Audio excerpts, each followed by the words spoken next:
He planted with all the hope he had left, praying every day for rain. But the rains came late, and when they did, they destroyed everything in a flash flood.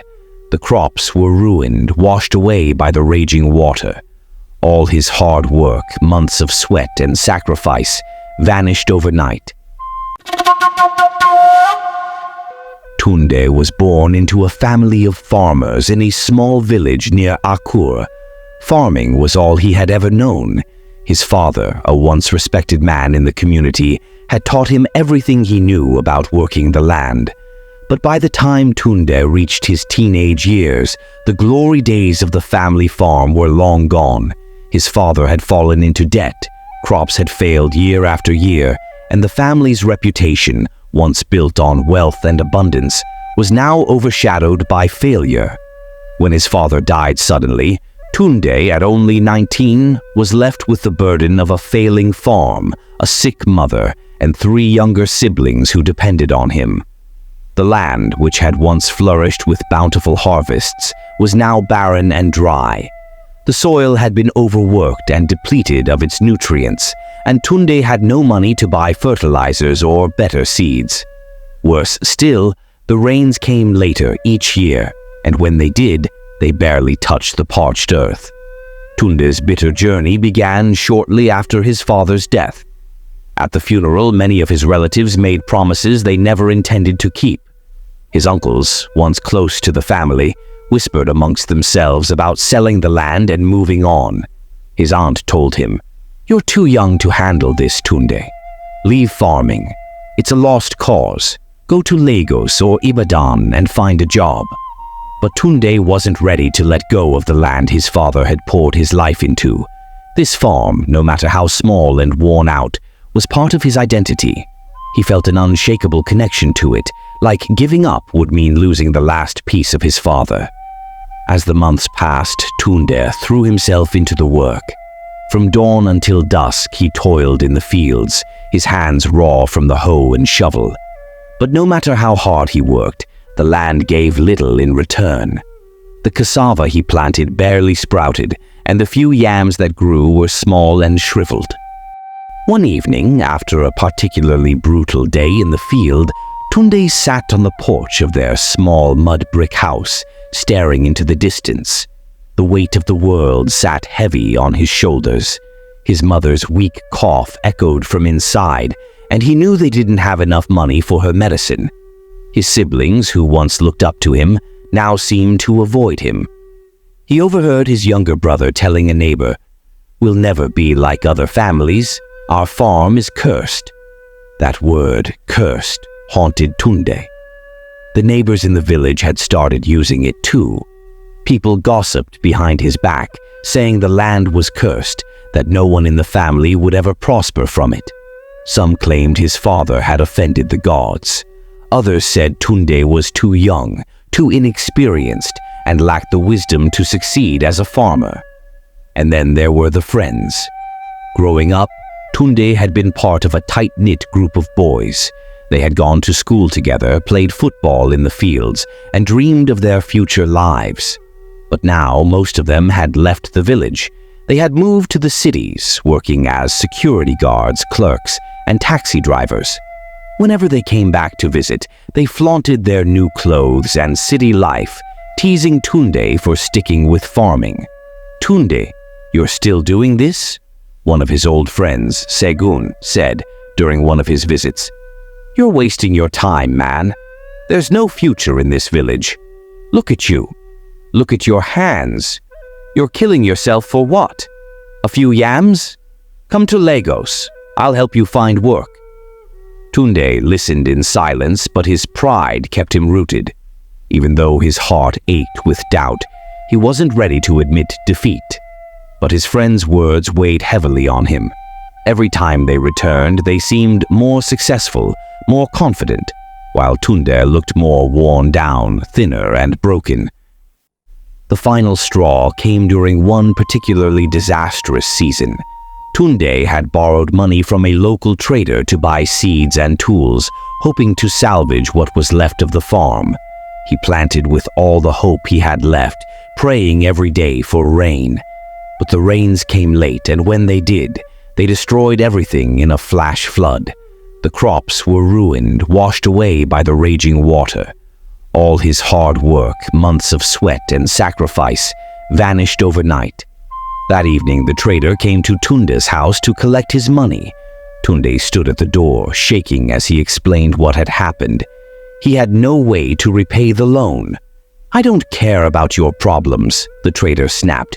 "You knew the risks when you took the loan. Pay up, or I'll take whatever's left of that farm." Tunde's heart sank. He had nothing left to give. The trader stormed off, leaving Tunde standing in the doorway, defeated. His younger sister watched from behind the curtain, her eyes wide with fear. That night, Tunde didn't sleep. He stayed outside, sitting in the dirt, staring at the sky, wondering how everything had gone so wrong. The next few weeks were the darkest of his life. The neighbors whispered that Tunde would lose the farm. His siblings no longer spoke to him with the same warmth. They were scared, angry, and confused. His mother's health continued to deteriorate, and there was nothing he could do to help her. He felt utterly alone, abandoned by the people he had once trusted. The weight of their expectations crushed him. One evening, as Tunde walked through the village, head bowed in shame, he overheard a group of men talking. They were discussing his farm. "That boy is wasting his life," one man said. "He should have sold that land a long time ago. He's just dragging his family down." Another man laughed. "Farming isn't for everyone. His father was a fool, and so is he. That land is finished." Tunde's fists clenched as he listened to their harsh words, but there was nothing he could say. Deep down, part of him believed they were right. The bitterness in his heart swelled, and for the first time, he began to doubt himself completely. Maybe he wasn't cut out for this. Maybe he was destined to fail, just like everyone said. But then, one night, something shifted. Tunde found himself sitting outside, alone, praying. He had prayed before, but this time it was different. It wasn't a desperate cry for help. It was a plea for strength. He realized that he had been trying to do everything on his own, relying solely on his physical strength and stubbornness. "God," he whispered, "if you can hear me, I don't know what else to do. Show me the way. Help me, please." The next day, Tunde made a decision. He wouldn't give up, but he also wouldn't keep doing the same things that had led to failure. He would seek help, learn, and adapt. He visited the town's small library and began reading everything he could about farming. He learned about soil management, crop rotation, and organic farming techniques that didn't rely on expensive fertilizers. He realized that his father had worked hard, but they had been using outdated methods. Tunde's new approach was met with skepticism. The villagers watched him as he experimented with new crops and methods, shaking their heads. Some laughed. Others told him he was wasting his time. But Tunde no longer cared what they thought.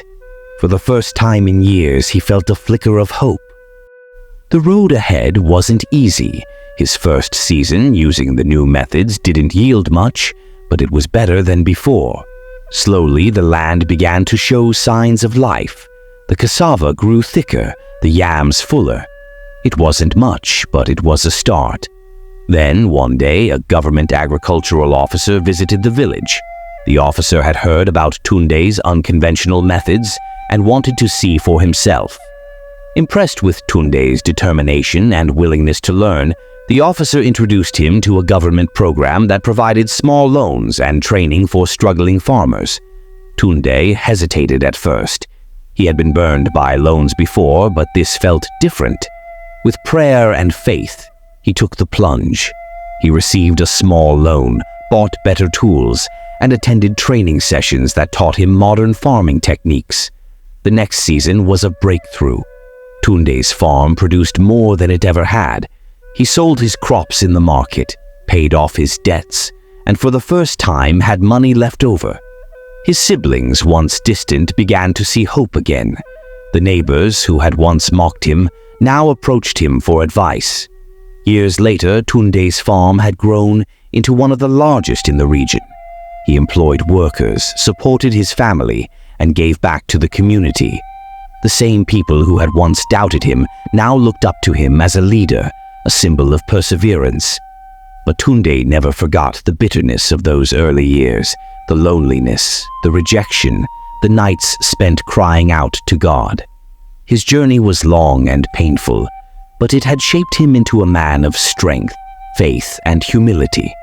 And as he stood on the porch of his new home, watching the sun set over his fields, he whispered a prayer of gratitude. Through all the trials, he had not only survived, but thrived.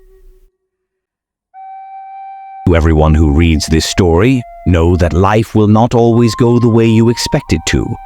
There will be moments of doubt, rejection, and pain. People will question your dreams and abilities, and sometimes even the people closest to you will lose faith. But never lose faith in yourself. Don't be afraid to fail, to learn, and to rise again. Success doesn't happen overnight, and the road to greatness is often paved with setbacks. Always remember, hard work and diligence are powerful tools, but they are not enough on their own. You need faith, faith in God, faith in your purpose, and faith that even in the darkest moments, there is a way forward. Seek knowledge. Don't be afraid to change your approach, and most importantly, stay true to your vision. The journey may be bitter, but the rewards are sweet. Keep going and never give up. We shall see you at the top, most top. Question time. What's your view about hard work? Do you feel it's overrated or underrated? Kindly give reasons to support your answer.